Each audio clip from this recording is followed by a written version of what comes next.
Welcome. You are listening to the Be a Better Being podcast hosted by Michelle Zellner and Sasha Berscheid. Michelle and Sasha are here to give you information and inspiration to help you live your healthiest, happiest lives. Thank you for tuning in. We hope you enjoy the show. Greetings. Thank you for tuning into the Be a Better Being podcast. I'm Michelle Zellner, your host. I am flying without my side host today, but I am super excited about my guest.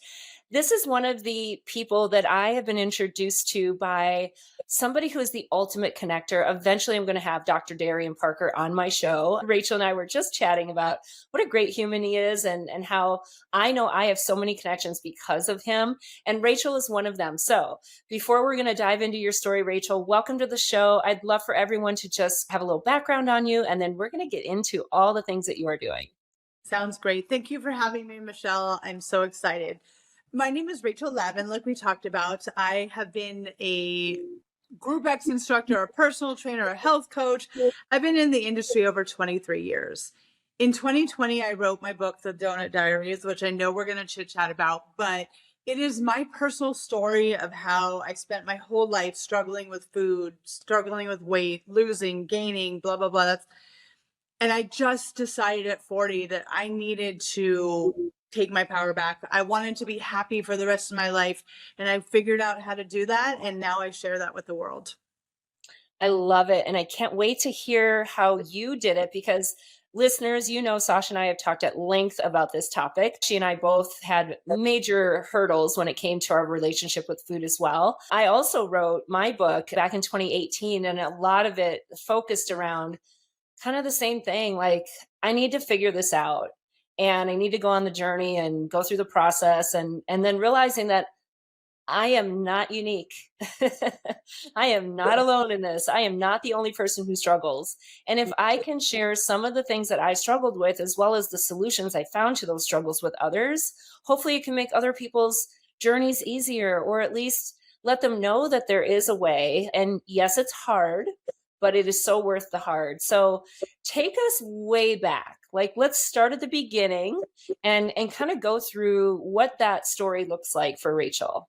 Absolutely. I would say the way back for me, I've been able to pinpoint when I was in the 5th and 6th grade that I developed much earlier than the rest of the girls. And that's when I became super hyper aware of my body.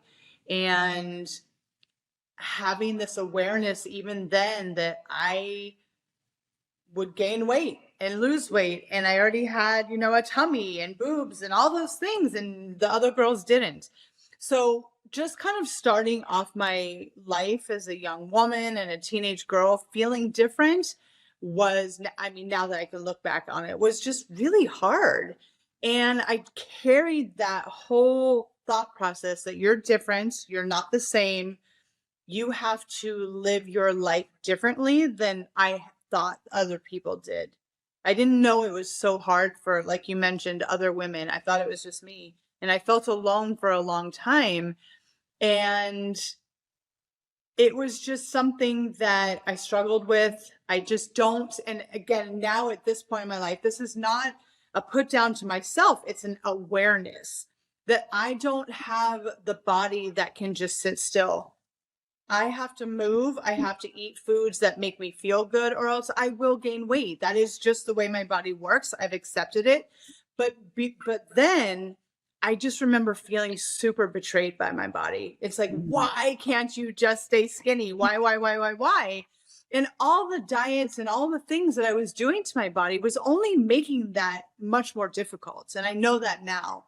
So I think that's really an interesting thing to learn. And like you, I want so much to tell the little girls and tell the teenage girls, especially these young girls who are inundated with social media and all they're seeing is the beautiful life, when like the struggle is real. And I know it is.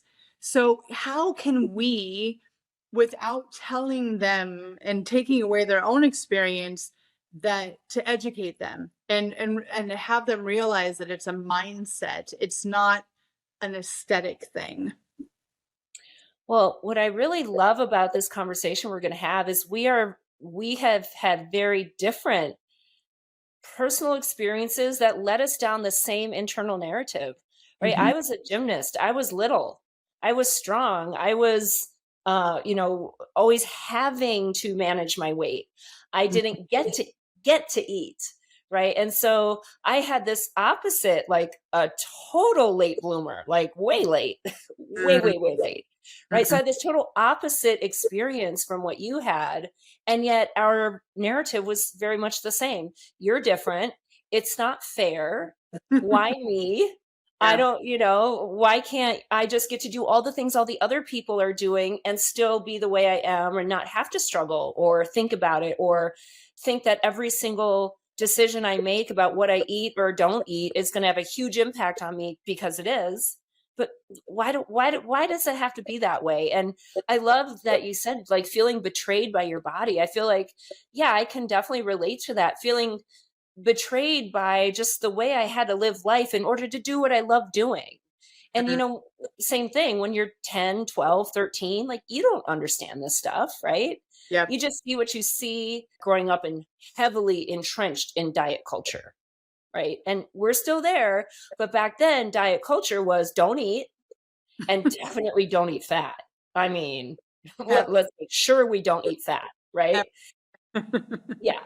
So, what about just in general also like upbringing with your family and was the weight issue something that your whole family struggled with? Was food? What were the conversations about food and weight that you were exposed to from maybe those people who were really involved in molding you? That was definitely a very strange experience growing up because food was not something that was treasured, that was not something that was thought of as joyful. It was like both my parents worked. Most of my snacks and meals came out of a box or a package. I grew up in the 80s and 90s. Then I never learned how to cook. I wasn't interested. It wasn't important. But then on the other side of that, how you looked, how you held your body. Oh my goodness, you're getting a like all those things were very open to discussion in my house and the women around me. So I just never made that connection that food was something that was going to actually help me.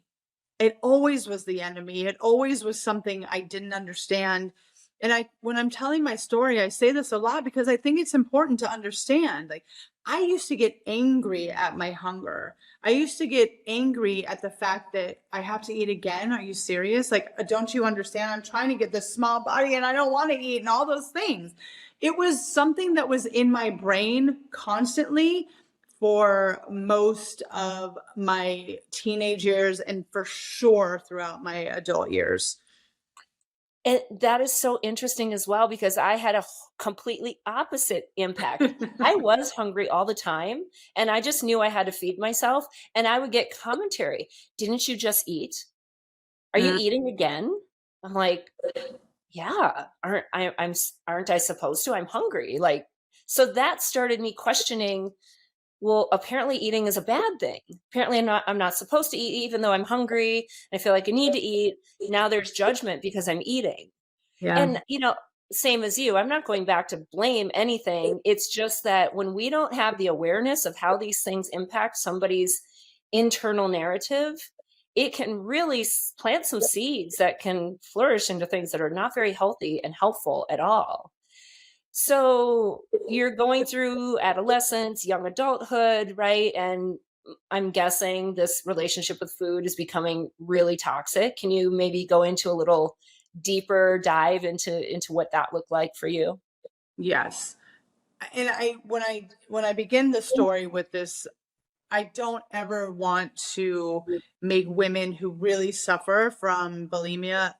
I'm not taking it lightly, but I tried it a couple times and it was just not something that I could do. Now I know it's a very real thing, but the reason why I even bring that up is because I was always looking for ways to control my food.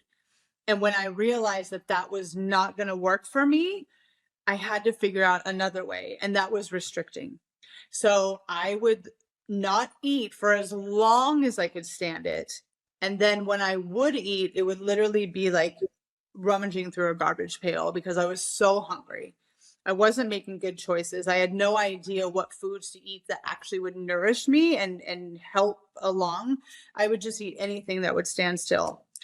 And then I was always on a diet, so I was always restricting a food group. And of course, I laugh when you said fat because it's so true. It during those times, I want to say the 90s is when the whole fat-free craze came about, and that we were eating some of the dumbest things because they were fat-free.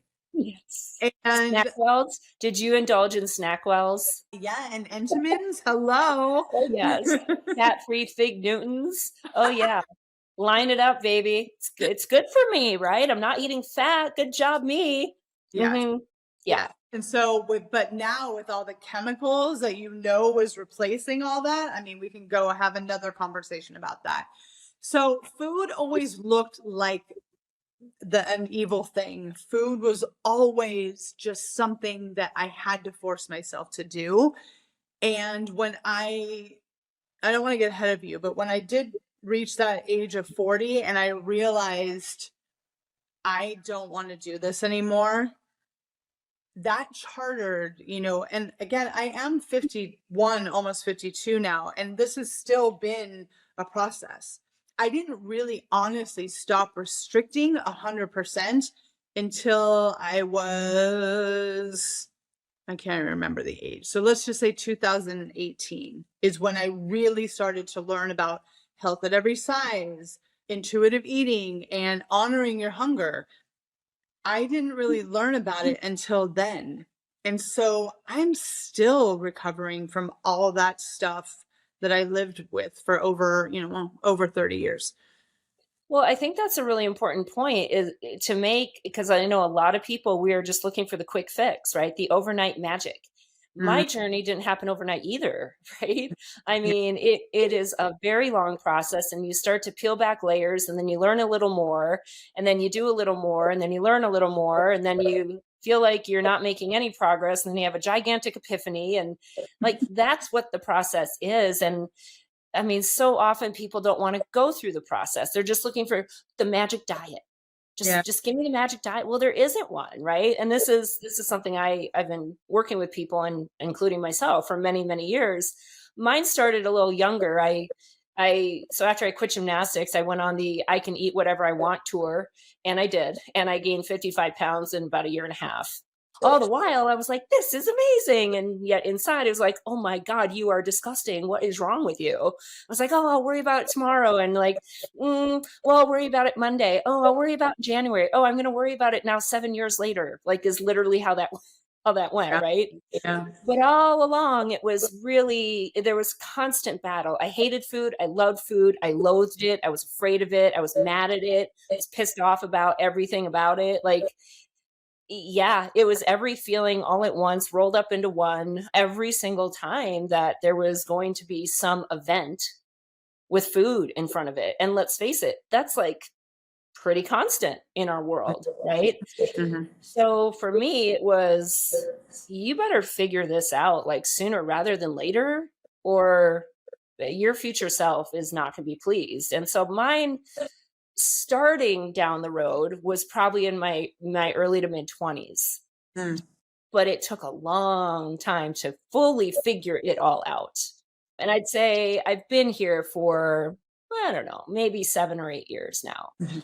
Yeah, fully embracing like how to nourish my body and how to have a healthy attitude about what I'm choosing to nourish my body with. Yes. Love that. So let's talk about you like okay, I'm now 40 and I wake up one day I'm like I don't want to do this anymore or what did that look like? Well, it wasn't even really that. It was more like I had felt up until that day that I wasn't somebody who deserved love. I wasn't someone who could ever stay small. I mean, just all these beliefs I had. And on that day, a few days after my 40th birthday, is when I had this realization that I was really tired of the battle, like the battle within myself, and wanted more than anything to be happy. And I think on that day is when I kind of woke up and realized that I had some work to do. And I had to clean up my mess. I had to clean up my past and I had to clean up all those beliefs. And at the same time, recognizing that all those things I never thought I was or could be, I already was. I was already beautiful. I was already smart. I was already kind and funny and capable and all those things. And so when 40 hit, I think that realization started this journey for me. Because like I told you, the diet part of it didn't really start healing until a few years later. Well, a lot of times we don't identify some of the behaviors we do or don't engage in as coping mechanisms, right? To deal with the yuckiness, the pain, the trauma, the internal beliefs that we've had, right? We're just like, well, this is just food and this is what we're taught to do. And going back to kind of your point about hardly eating, right? That was drilled into our brains. This Mm. is how you get skinny. You don't eat. That is 100% wrong. A Right. hundred. Now, yes, you will. That's called starvation. And I don't want anyone to go down that road because that's very serious eating disorder territory. But Yeah, yeah, you actually do get skinny when you starve yourself. Well, that's not healthy. That's not life. That is not the way to go. And yet, I don't know about you, and when you coach people, I still have people coming to me who are eating 1,200 calories a day and mm, that their doctor told them to do it. And there's nothing that makes me more mad than hearing a story like that. It is bonkers beyond my mind that this is still happening with all that we know about that. I know. So, when you go back and you start to clean, as you say, clean up your mess, at what point did you make the correlation between that and now I have to now also heal this relationship with food? Because it's not like we can just like take it or leave it, right? We have to eat. It's not Yes. like I can just quit smoking and choose to never smoke again and not ever be around smokers and I don't have to go into the tobacco shop, right? I No, like food is everywhere and we actually need it. Yeah. So when did that connection really start to take root? I was reading this book, and honestly, the book's title caught me. And I won't say the word on camera, but it was the F It diet. And I just thought that was so funny. But then I started reading her story. I was like, oh my God, I do that. Oh my God, I'm doing this. Oh my God. And so to hear my story in someone else's story was mind blowing. And I started to realize what I was still doing. And living as a personal trainer and having a clientele of mostly women who that was their focus too, I had to really just take a step back and realize that I was perpetuating that, not only in them, but in myself. So, reading that book really interested me in reading more about health at every size and intuitive eating. And then I was like, I don't ever give my clients an exercise or a workout until I try it. So here we go. And I thought, what better food than to break this cycle than a donut? Because honestly, that was a food that I stopped allowing myself because, of course, that was the one food that was well, one of the many foods that was going to make me fat. So instead of just like when I would really crave something sweet, I would go get it or make it and sneak it and just shove it in as fast as I could. I said, no, we're going to get a donut. We're going to sit down on the park bench. We're going to savor it. We're going to enjoy it and we're going to eat it without guilt. And I just realized how much of my life I was wasting living this way. And so I started inviting foods that I thought I couldn't ever eat again back into my life and thinking, okay, I'm not eating the whole bag or I'm not eating the whole box. Something is shifting here. And because I wasn't restricting anymore, I stopped binging. And that part was the total like light bulb moment, if you will, for me, because that's what I had done my whole life. I had completely restricted something for weeks, months, even years. And then I would sit there and eat the whole thing. And then all the guilt, shame, and all that would come. So when you allow yourself to eat what your body wants, I didn't feel the need to punish myself.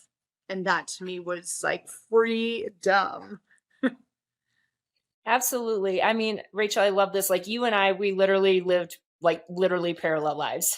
I also started out 26 years ago as a personal trainer. And yeah, like in the fitness industry, and for a lot of people, it's about how you look, right? And I've always been active, even after gymnastics. I never didn't exercise and loved it. But I also had a very jacked up relationship with food. It was very, I'm perfect. I don't eat that. And then in secret, I eat all of it. Yeah. And it started feeling really yucky for me that I wasn't walking the walk, right? And so that did have a huge impact in me, like, okay, you made a little bit of progress early in your, mid 20s, but now here you are. This is your profession. Like, you probably should learn some things. And what I have come to discover, and I realized this many, many, many years ago, is number one, we're never taught nutrition. We're not taught how to properly fuel our bodies. And Right. part of that is society, right? We were fed literally the food pyramid, and we were fed choose my plate, both of which are horrible, awful, Yeah. disastrous. Yep. And then we're taught that you only have value if you're thin. And the only way to get thin is to not eat. And so those skinny people who don't eat, they are morally superior. And the rest of us are less than. So Mhm. there's societal messages, there's internal dialogue, there's experiences that we've had growing up, right? As a gymnast, I felt like I couldn't eat certain things. Well, of course I could. There was just going to be not a great outcome for that. You are going to gain weight, and that's not good for a gymnast. So, Mhm. but in my own head, it wasn't fair that I couldn't eat it, right? When everybody else got to eat whatever they wanted. And so those things that we have that are literally instilled in us at very young ages and then continue to grow and develop and take over our lives well into adulthood, even though we're intelligent, rational people, right? Just have one donut, don't have a whole dozen. Oh, that's really easy for you, not for me, right? Or whatever your food of choice is, because our brains are just wired differently. And we've had this established pattern and narrative in our minds. And that if I don't eat, and maybe you hear this, right? Someone will tell me, well, I do so good all day, but then I have no willpower later. And what they mean by so good all day is they've hardly eaten. Right. That still is a belief in people. And I try to tell people there is nothing good about not eating. Nothing. You're supposed to eat. So we have to learn that food is not the devil. Food is your friend, Yep. right? And to your point, not judging, not giving food some kind of moral equivalent. These foods are good and these foods are bad. And when I eat these foods, I'm a good person. When I eat these foods, I'm a bad person. Yeah. And so many people have that ingrained in their minds. Yeah. How did you make that shift to stop labeling things good and bad, to actually enjoy that donut without guilt and shame? Like how did that happen in the inner workings? It definitely took time because I was surrounded, and I don't. This is the truth. New York women are friggin' crazy. And I was surrounded by crazy all day, every day. Some were worse than others. And literally, and I'm sure you remember this when you were training, all the women want to do is talk about food during your session. What did you eat? What are you going to make? Can I eat this? Do I not? I mean, it was literally 60 minutes of just talking about food. And when I realized that that's was only adding to my own crazy, and when I started to eat foods that were on my bad list, I started to pull back. And then I started talking to my clients about health at every size. Some of them were intrigued, some of them were like, yeah. And I have to realize when I'm working with women, I have to meet you where you're at, because this is not an easy thing to remedy. It's not an easy thing to change your mindset. Like you mentioned, we are almost born to believe that food is bad, we are bad, and we have to be thin to be happy. I don't remember a time when I didn't believe that until a few years ago. So to have to heal myself at the same time with dealing with other women, it was really hard. But I didn't want to stop. I didn't want to go back to living the way I was. And I think that's such a powerful motivator when you're trying to, do change, long lasting change in your life, that I wasn't going to let anything or anyone get in my way. And honestly, if I'm being 100% honest, the pandemic came at a right time. It pulled me out of the city. It pulled me out of those toxic relationships, and I was able to focus on myself. And I think that was pretty wonderful. That is pretty wonderful. I know there's a lot of people that have had that experience because of the pandemic, of getting them out of environments that really they didn't realize how toxic it was until you're out of it. And you can look at it from like an outside perspective and realize what kind of chronic damage, just a little bit every day, every day, every day, right? And how that adds up to some big stuff. So when you now go about your day to day, right? How do you set yourself up to nourish yourself, to eat, to fuel your body properly, to feel good about what you're eating physically and mentally and emotionally about what you're eating and what you're doing? Like what are some strategies that you've really found to be very solid lifestyle habits that allow you to proceed that way? I've really spent a good chunk of a couple of years testing foods. So now I'm at a place where I just eat without even having to think about it, except for I look in the freezer, I see chicken, steak, ground beef, and fish. What am I going to defrost? I mean, that's as far as it goes.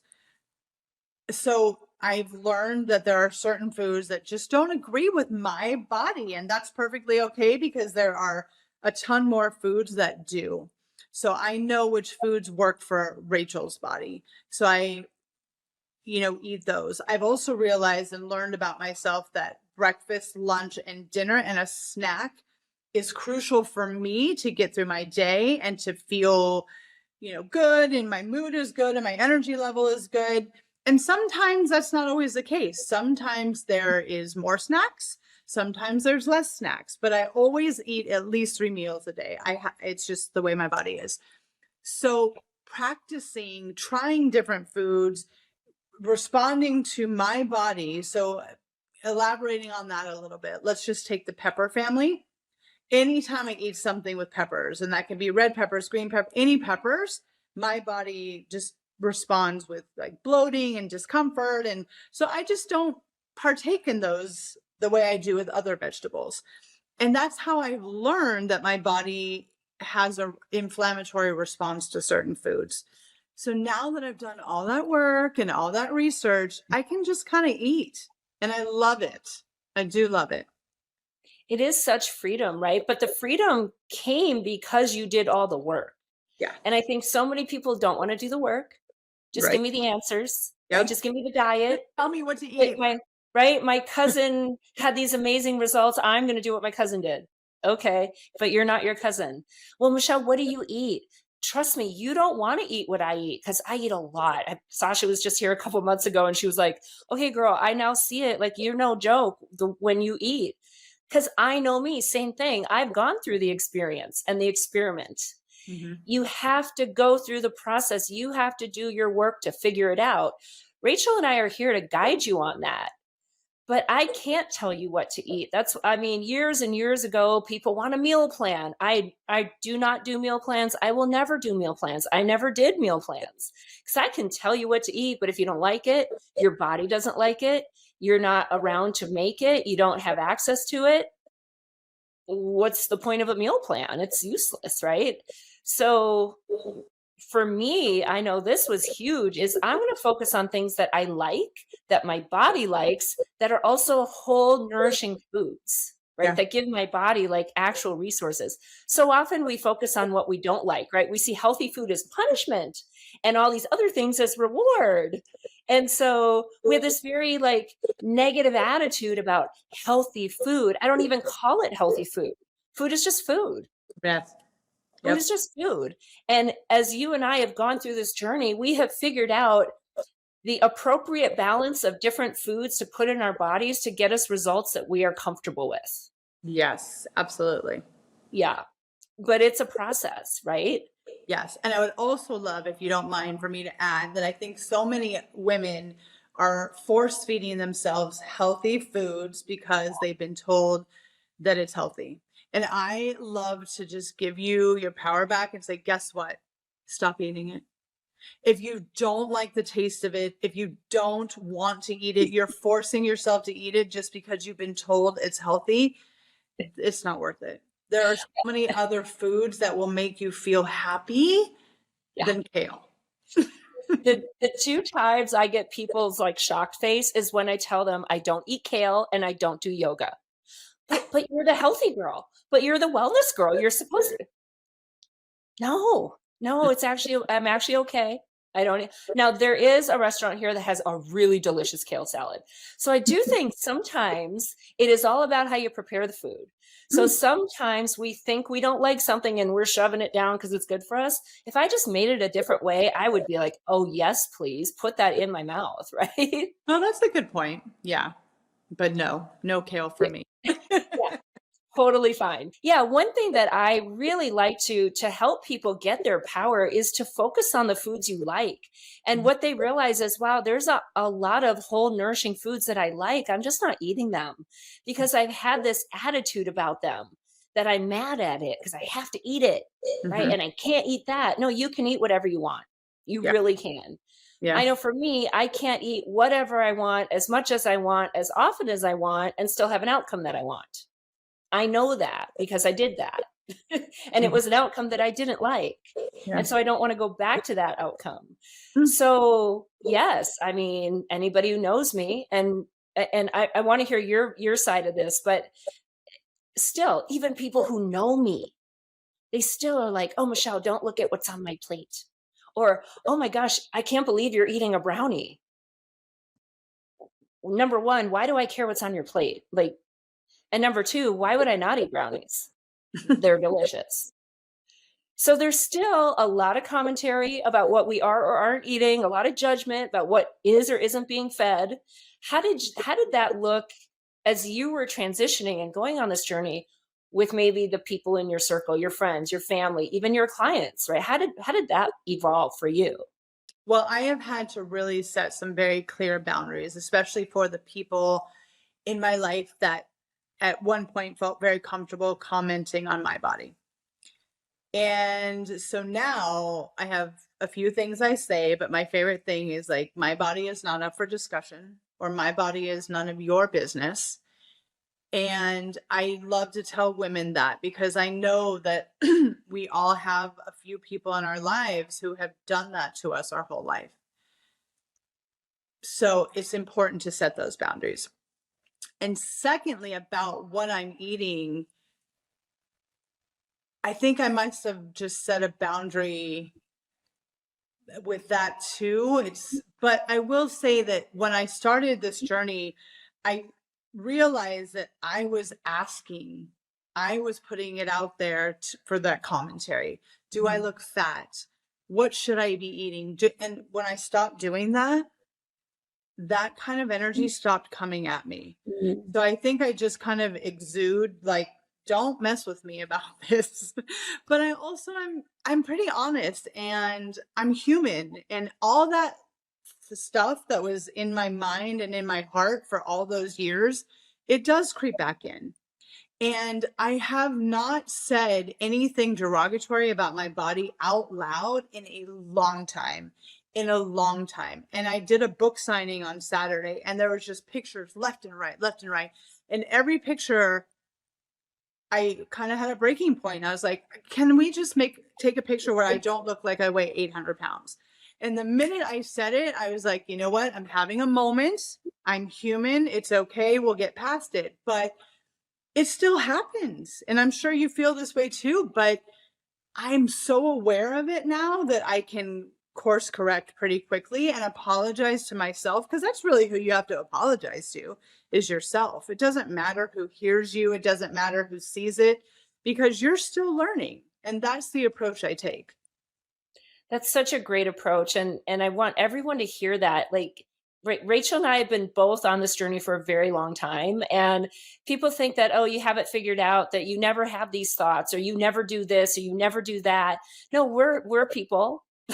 Yeah. We're people too, live in real life.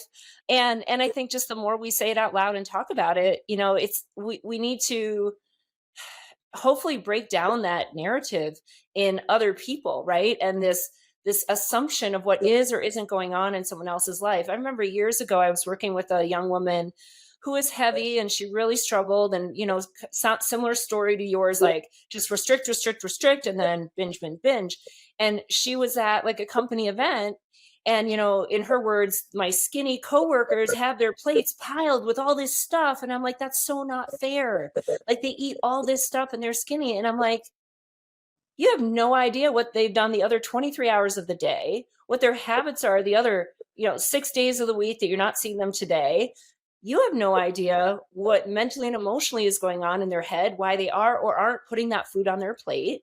So this comparison that we make to other people, what other people are or aren't doing, and the results they do or don't have, we know so very little of the actual details that have gone into that, but we make up a story, right? That's what we do, and then we use that story to judge ourselves. Mm-hmm. So I know one of my big pieces of advice, and it was huge for me to take my own advice, was to stop comparing myself, because Mm-hmm. I am not someone else. Right. And no one's like me, right? No two people are the same. And I want everyone out here, if you're a parent or you're a sibling or you have a best friend, if you are someone who compares and you say that comparison out loud, whether you're comparing yourself to that person or you're talking to that person and comparing them to someone else, please stop. Mm-hmm. Please stop. Yes. It's not helpful in any way at Right. all. I have a really good tip for that, because I think that women, not only are we socialized to be cruel to ourselves, we're also socialized to be cruel to each other. And I think that that comparison thing comes from that. And so when I work with women, I say, I want you to start complimenting another woman, not just in your head. I want you to say something to another woman nice and mean it. It doesn't have to be about their body. It can be, I love your necklace. I love that pink color on you. I love that blue on you. It makes your eyes pop. Yesterday I was at lunch and these two beautiful women were both wearing these pink dresses. And I said, ladies, I just want you to know you both look gorgeous. And they're like, wow, thank you. Because I'm giving someone a genuine compliment and I mean it. And I think that that shows women that you can be kind to each other.